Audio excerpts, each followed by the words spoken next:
Bom, seguinte, o ex-presidente Jair Bolsonaro divulgou os vídeos que Alexandre de Moraes proibiu de serem exibidos durante o interrogatório no STF na última terça-feira. Nos vídeos, Bolsonaro mostra autoridades como o ministro Flávio Dino e o presidente do PDT, Carlos Lupe, defendendo o voto impresso. Os vídeos mostram também Bolsonaro, ainda como presidente, defendendo a desobstrução de estradas pelos caminhoneiros e pedindo manifestações pacíficas.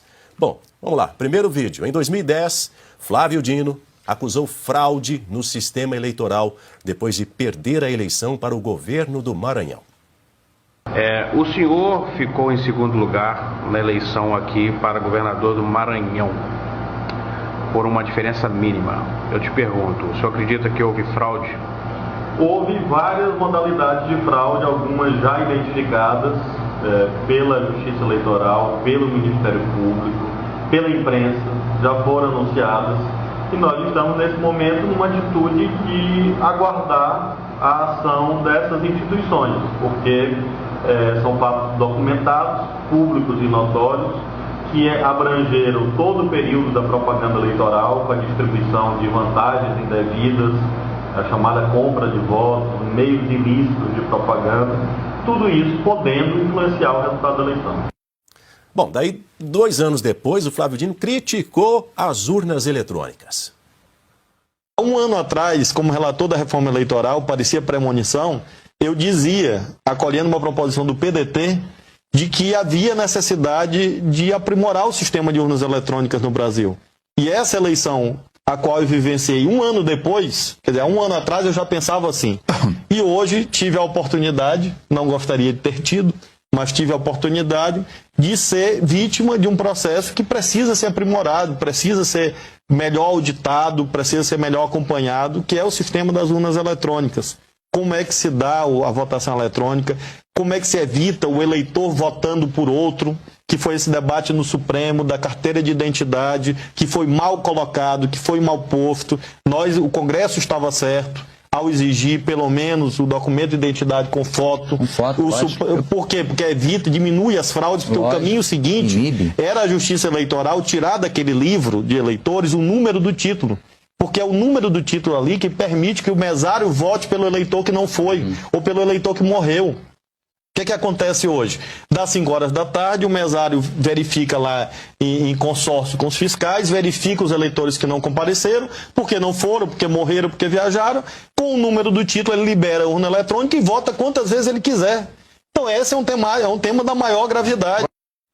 Pois é, em 2015, os então deputados federais pelo Rio de Janeiro, Jair Bolsonaro e Rodrigo Maia, comemoraram a decisão do Congresso Nacional que derrubou o veto presidencial ao voto impresso. O Congresso derrubou o veto do voto impresso. Meus cumprimentos ao deputado Rodrigo Maia, relator do projeto da reforma política, onde acolheu a nossa emenda. Para 2018, a certeza de não mais existirem as fortíssimas suspeitas de fraude por ocasião das eleições.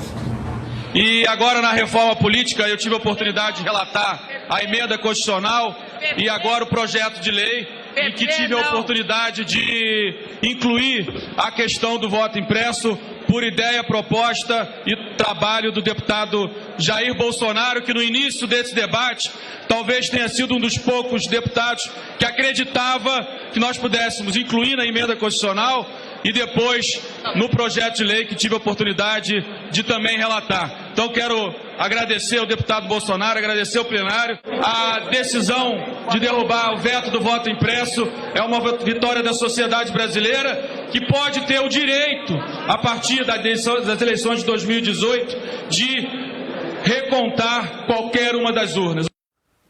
E Carlos Lupe, presidente do PDT, defendeu o voto impresso em diversas ocasiões e disse que, sem esse recurso, a fraude impera.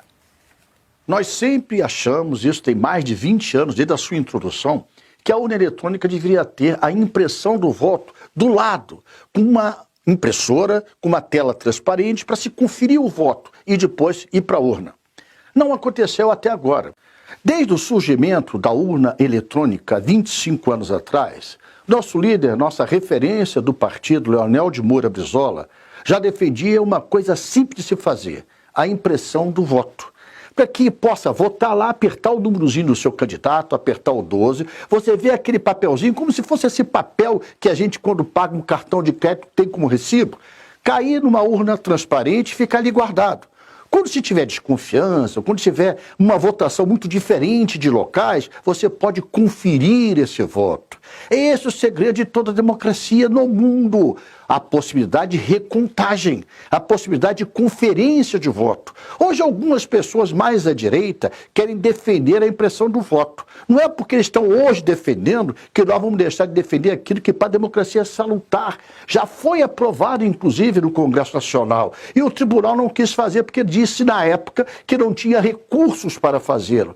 Não tem recursos maiores para garantir a própria liberdade de expressão e a democracia do que investir na conferência do voto através da sua impressão.